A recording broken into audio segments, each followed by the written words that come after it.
Hey guys, today I wanted to make a video to share some rather sad news with y'all.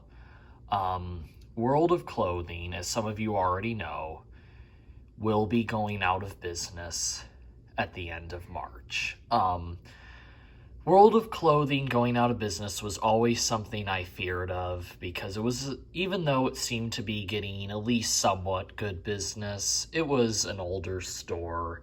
It hadn't been renovated in a while, and people had always talked about, like, oh, I bet it will go out of business one of these days. So it was always a day that I sort of feared might happen. But I also had a lot of hope that maybe it would stay in business because it seemed to be pretty popular in the area.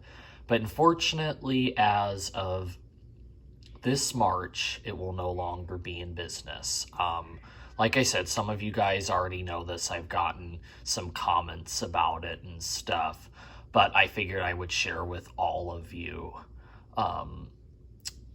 what the recent news was about that. Look up an article here to show you guys. Clothing, man, it's hard to type with one hand and hold your phone with the other. All right, so what happened is their lease expired, basically. They were actually originally going to close at the end of last year, at the end of 2020, and that's really interesting, actually, because I never even heard anything about it. I never heard a peep about World of Clothing going out of business until after that date, until after December. So, it's really interesting that if they had not extended their lease, I actually would have not heard about it. Sorry, my voice. Until after it had closed. But unfortunately, I am not going to get a chance, I don't think. Let's see if there's some photos here. See, that's the outside. See, I was trying to see if there was any inside pictures. There's not. Okay, so yeah, that is what happened. It looks like their lease expired, but they were able to extend it until, okay, it was April, not March, sorry. But I will unfortunately not have a chance to be up here because we have no plans to travel to this area. This place is not local to me. It's 9 hours. It's literally 9 hours away from me, and we don't have a plan to travel up here before April. We don't have any plans to travel up here at all anytime soon. So unfortunately, I don't think I'm going to get to make another video of it, which is kind of disappointing.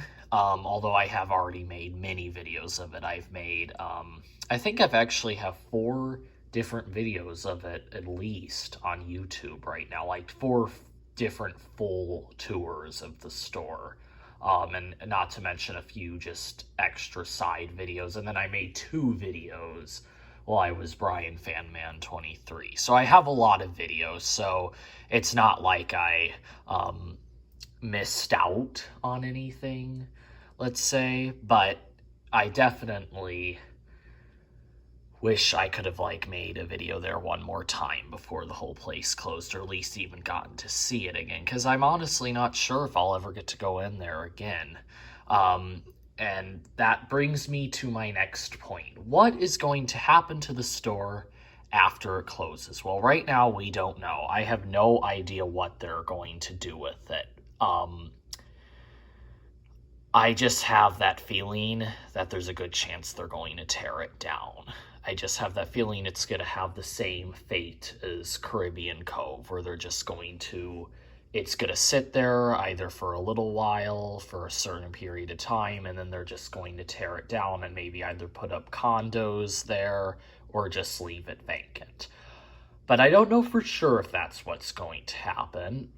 There could be some sort of, it would actually be a miracle if maybe some business, they could honestly use, this does look like a good building they could use for a flea market or a Habitat for Humanity restore, this would actually be a very good building for that. But that's about the only thing I could see happening to it, where a place moves in and they keep the fans. Because if some expensive department store moves in there, they're probably going to remodel the whole thing and remove all the fans. And honestly, I don't think that's going to happen, because even the best department stores, as you all probably know, are really struggling. Like Macy's and stuff, they're not going to open a new store.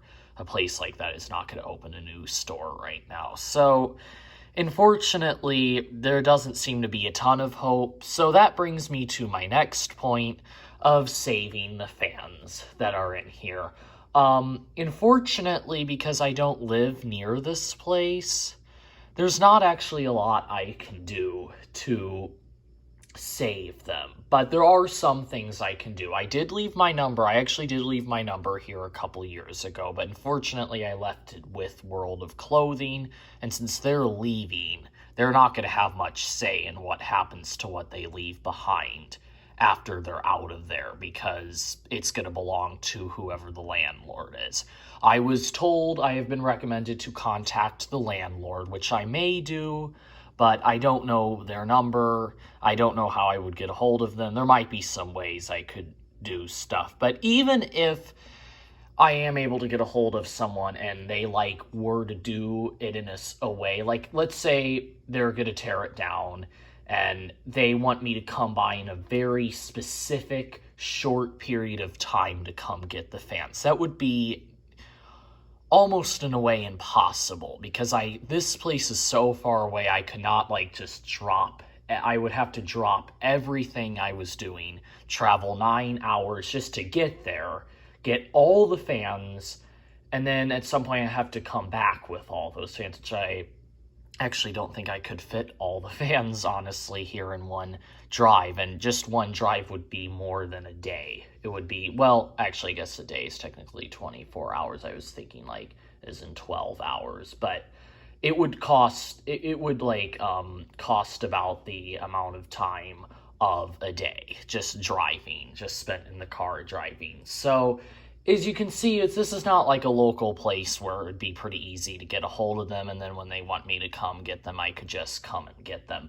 So if you guys happen to know of any other fan collectors that might live closer to this place, or if you are a fan collector that lives not too far, maybe at most only an hour or two away from here, somewhere in North Carolina, or maybe at the northern eastern end of Tennessee.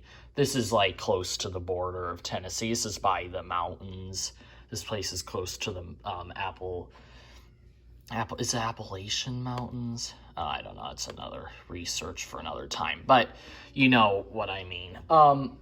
If any of you guys either live near there or know of someone, a fan collector who lives near there, and would be willing to maybe try contacting them and seeing if you think you could do something where you could pick them up if they wanted you to do that. But honestly, that even just getting to that point is kind of hard. Saving fans in public places is not easy, and I'd probably even say more often it doesn't work out than it does work out, to be honest with you. So yeah, point is, it's hard to save fans from public places or try to rescue fans, because there's a lot of steps that have to go into that. But it is possible. So if you guys know of anyone in the area, if you guys have any suggestions for me, any other suggestions that this could possibly be easier, feel free to let me know in the comments. But honestly, I can't think of any other way this could be easier for me, unless if I just happen to be in the area at the time they're getting rid of them and want me to pick that up, even if I get to that phase, which that would be kind of hard, because there's a lot of numbers that obviously have to be called. And to be honest with you, the fans themselves, I feel, are kind of common, except for the first generation Charlestons. Those are actually fans I would probably want. The second gen Charlestons are also pretty good too, but those are much more common. Gulfstreams, they're pretty generic. They're not really something that I would just collect. Like, I would really, really want. Emperors I might want. Those all honestly seem pretty good too. And the Hugger is also a little too generic for my taste. Honestly, the coolest part, the sad truth is, for me, the coolest part about World of Clothing was those installs. Just seeing those installs of Charleston's and the way they had them lined up and stuff, I felt like in a way that was almost more cool than the actual fans. I mean, it was cool that they did them with Charleston's. I mean, I guess it wouldn't be as cool if they did them with, like, Builders or something, but still. I mean, if it was just, like, that store just had 2 Charleston's in it, like, at the front or something, it wouldn't be anywhere near as interesting as with the install and the amount they have there. So you can see that I was probably a little more into the store for the installs than the fans themselves. But I also like the fact that they did have Charleston's, and I actually really do love the first gen Charleston's. Those I don't think are as common, and that was pretty cool that they have those there. So yeah, those are basically my thoughts on World of Clothing, and I'm disappointed that it's going out of business because I have a lot of childhood memories there, and I never really thought too much about the day that they would actually be going out of business, and now it's finally here. So yeah, that's too bad. I also wanted to, honestly always kind of had this dream where I could take some other fan collectors there too, or that more fan collectors would eventually get to visit that place. One other fan collector got to go there since there was another fan collector that got to go there and make a video there, but I was hoping there'd be time for even more to go there and check it out because it was a really cool place, but unfortunately it doesn't look like there's going to be time unless if somehow they make it up in like the next month, but that seems kind of unlikely. So unfortunately, yeah, that's the kind of sad news. Here's a picture of a Charleston, because just why not, since we're talking about World of Clothing. And then here's a first gen. See, I really like these because these aren't as common. And I like these ones too. But yeah, so that's pretty much it, guys. Really sorry about that. It probably bummed some of you guys out, so I'm really sorry about that. I'm sorry for those who did not get a chance to go visit it. But it will always be in my memory, this amazing place and these amazing fan installs. And hopefully, maybe the fans will get rescued. I really do hope that they are not going to get trashed. That would be really disappointing. And I do hope the store, it would be really nice if the store did not get torn down. But honestly, I would not want to bet down like a whole ton of money that it's not going to get torn down, because that seems to be the fate with these old rundown places. And that place is so, there's probably, I can imagine there might be some repairs that need to be done to it because of the condition it's in. It's an old building. I also found out upon looking it up that I think it opened in 1983. That's when it first became World of Clothing. I'm not sure what it was. As you can see, I put that it was a 60s Kmart or Walmart, but obviously I don't think that was the case now. I think it may have always just been World of Clothing, and that this is just how they built the store. So yeah. Anyways, that was a long enough. I've been talking for a long time now. So that is pretty much all I have to say. If there's any fan collectors, or you know of any fan collectors that live nearby, no pressure, but if there is anything you might be able to do, maybe look into it, because it'd be really awesome if these fans could be saved. But that's pretty much all I have. So yeah, thanks for watching, and remember to comment, rate, and subscribe. Good day.